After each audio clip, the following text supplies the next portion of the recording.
Good afternoon, ladies and gentlemen. Thank you, Salvatore, for kind introduction. And I'm very sorry that my voice is a little bit worse than previous speaker due to short flight time. But I try to do my best. Okay, my topic is Network 2020, enabling smart city. But the actual content in terms of technologies regarding 5G.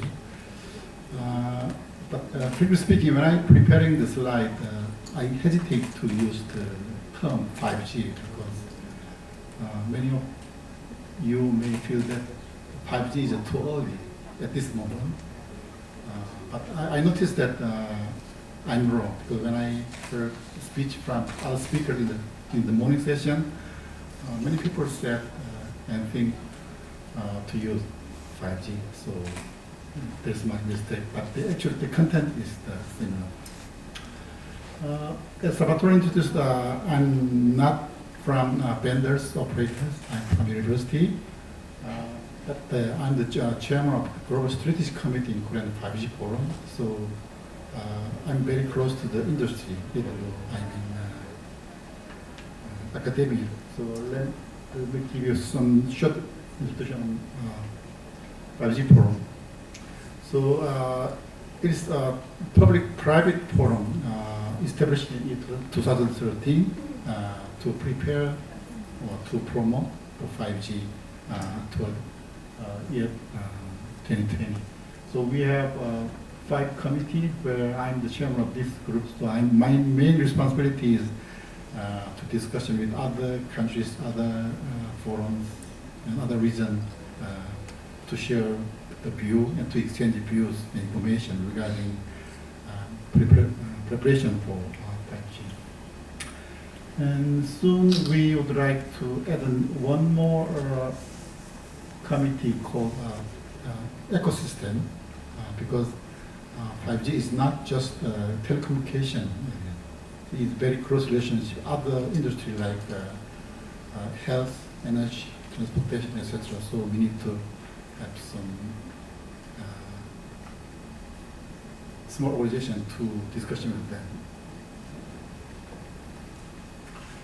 Okay, since the topic is the smart city, so I prepared one slide. So what is smart city? So this is the current metropolitan cities like Bangkok, Beijing, Seoul, or New York. And in some reason, is very centralized, but the centralization causes congestion, and congestion causes many social problems, crime, etc. So from my perspective, the definition of smart city is 2 things. One is for distribution of the function of the city or government or nation, evenly to the geographic area. And second thing is networking the function by urban communication and high capacity transportation network. So if 2 things are done, then you can say it's a smart city. So preparing for the smart city or smart nation concept in Korea, we had 2 big things recently. As some of you may know that Seoul is the capital of Korea for a long time, more than 600 years. But about 5 years ago, the government decided to move some of the function to new cities called Sejong. The Sejong is located in the middle of Korea. Of course, there were some objections, but finally we agreed to move. So currently, 16 out of 24 government ministries already moved. So we can say that the Sejong city is some kind of administration capital. However, Seoul is still economy capital, and as well, officially Seoul is still the capital because for symbolic purpose, the presidential office or Supreme Court or National Assembly are still in Seoul. But effectively, economic activities are done here and administration are done here. And another approach to establish the innovation city throughout Korea. Before, these are all the government or public organizations that used to be located in the near Seoul.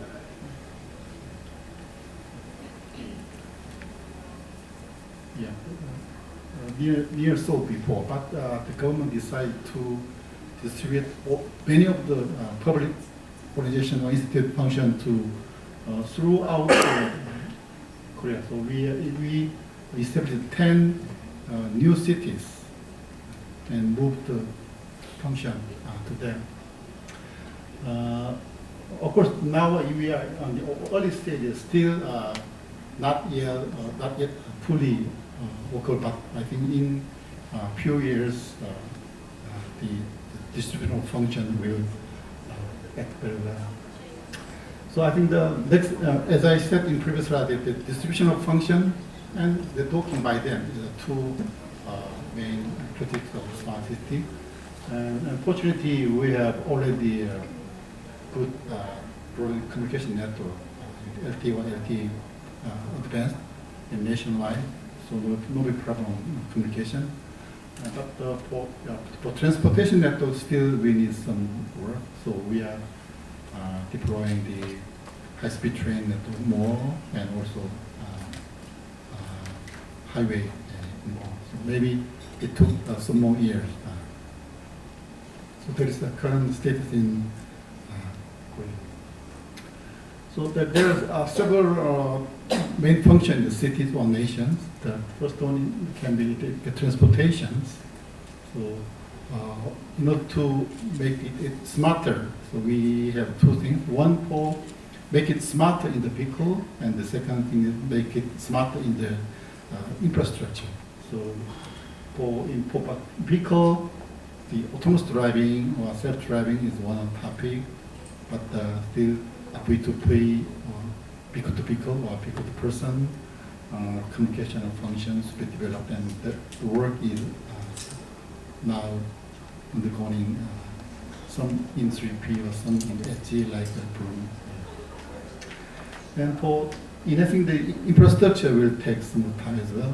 So the vehicle to infrastructure work is now done in standard bodies. The energy system enhancement is also required. Currently, the energy is mainly dependent on the conventional energy source like coal, or petroleum, and gas. But to make it smarter, we need to enhance it. For example, more usage of the renewable energy like solar, wind, or tide, etc. And the second thing is to make it also for distributing. Currently, the energy system is somewhat centralized, but I think that in the energy system as well, we can make it more distributed, like in generation and distribution and consumption and in regeneration. So in all factors, we can apply a new concept.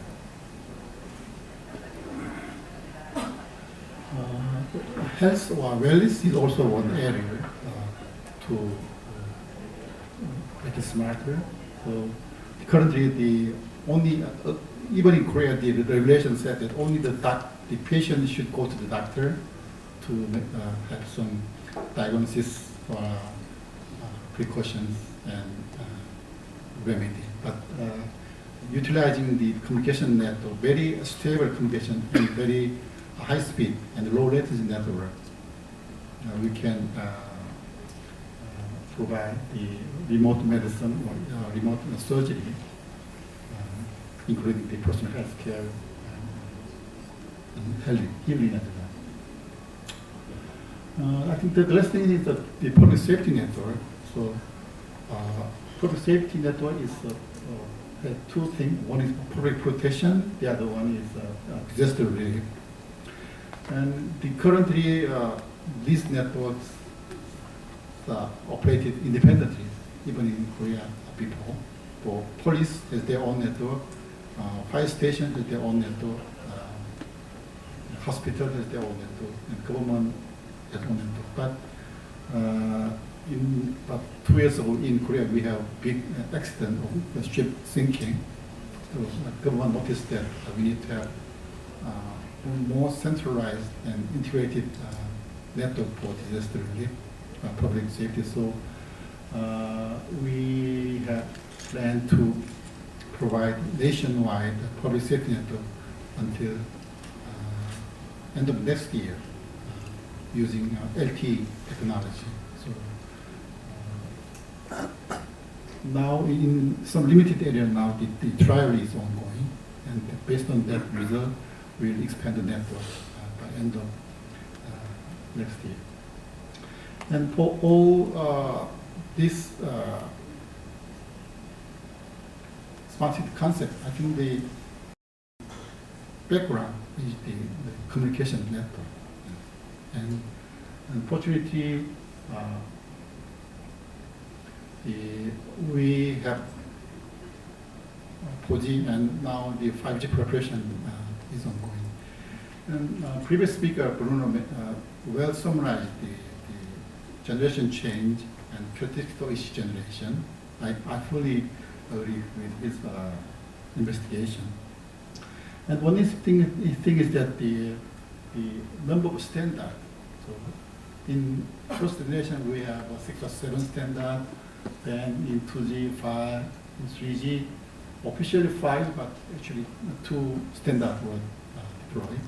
In 4G, officially we have 2 standards, but actually only LTE has been deployed.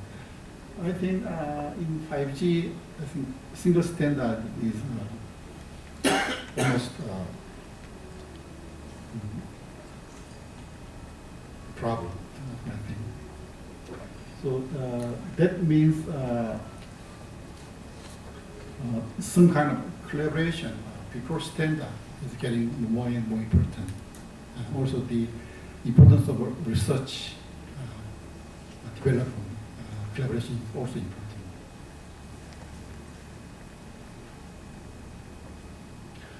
But I think the another difference between generation change is like this. In previously, when new generation appears, then old generation disappear, like this one. When 3G appear, the 2G become smaller and eventually also in 3G and 4G. But I think in 5G, it is somewhat different. But even though 5G is deployed in year 2020, I think the 4G LTE or LTE Advanced or LTE Advanced Pro or LTE Advanced Pro enhancement can still coexist with 5G. The reason is that the 4G LTE architecture is very flexible for the time being, and different from previous generation.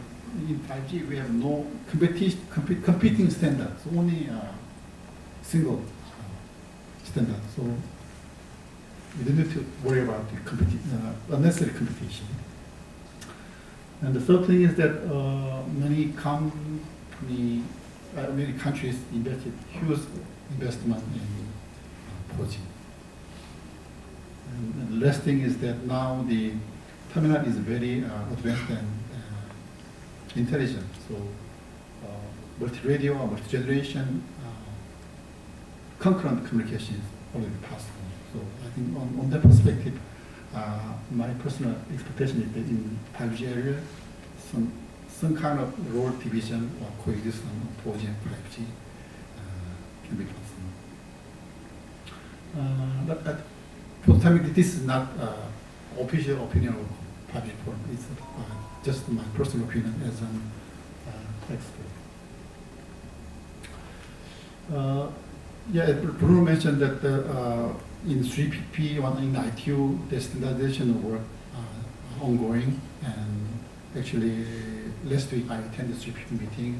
We agreed to start at 5G, and it has three axes for high-speed transmission and very low latency and very reliable, and then very massive number of devices. So three axes in 5G. So in high-speed means maybe up to few tens of gigabit per second for base station, and more than few thousand of devices per square kilometer, and millimeter second order latency. These are three aspects in 5G. But depending on the country or region, the preferred scenario will be different. For example, some country prefer this done first, maybe some region prefer this done first, so that may be different.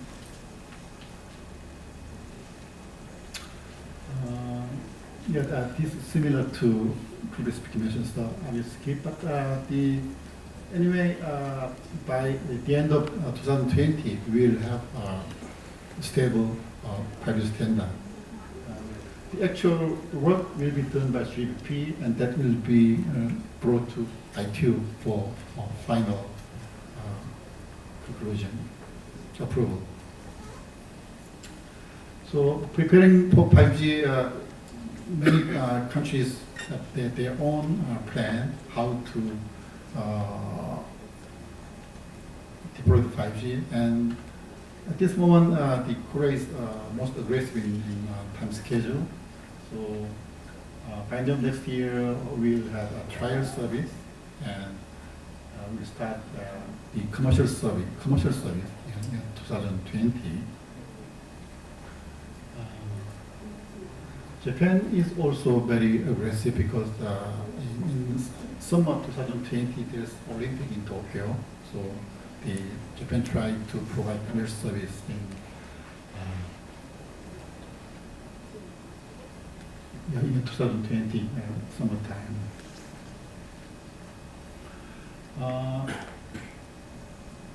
Until few months ago, China was somewhat conservative, but recently China also changed their attitude to be more aggressive. So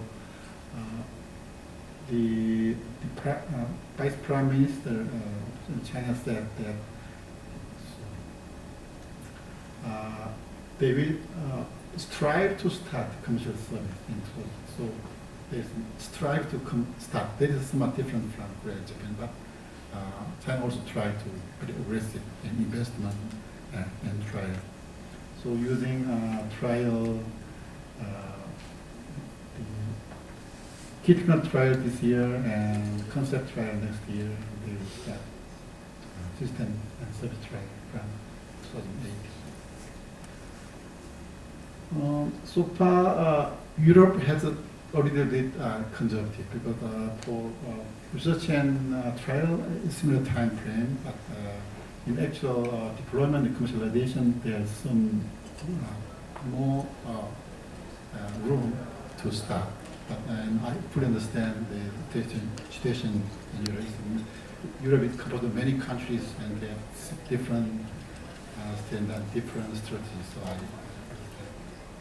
but anyway, every region and every country agreed to focus and prepare for 5G. And preparing for that, the several forums. In Korea, we have 5G forum. In Europe, they have 5G PPP. And China, IP 2020 promotion group. In Japan, 5G mobile promotion group. So we are collaborating with them to provide the market requirement promotion plan. But the actual standardization work is done in 3PP.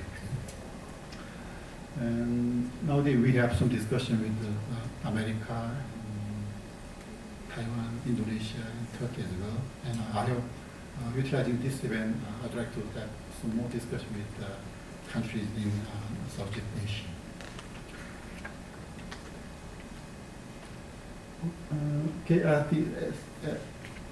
After 5G is deployed, then the that can be the starting point for thing-to-thing communication. But 5G never stopped in 5G.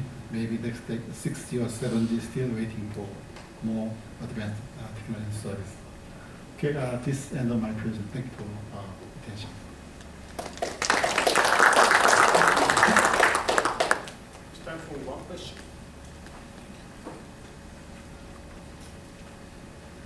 One reflection. One of your slides showed generation technologies either migrating or coexisting. In my observation, even old-fashioned telecommunication networks still work from the 1920s. Mechanical switches from Siemens I have seen to be connected to digital GSM in the 1990s. Now with GSM currently still having 3 billion users worldwide, I think it's a very long, let's say, backpack we need to carry.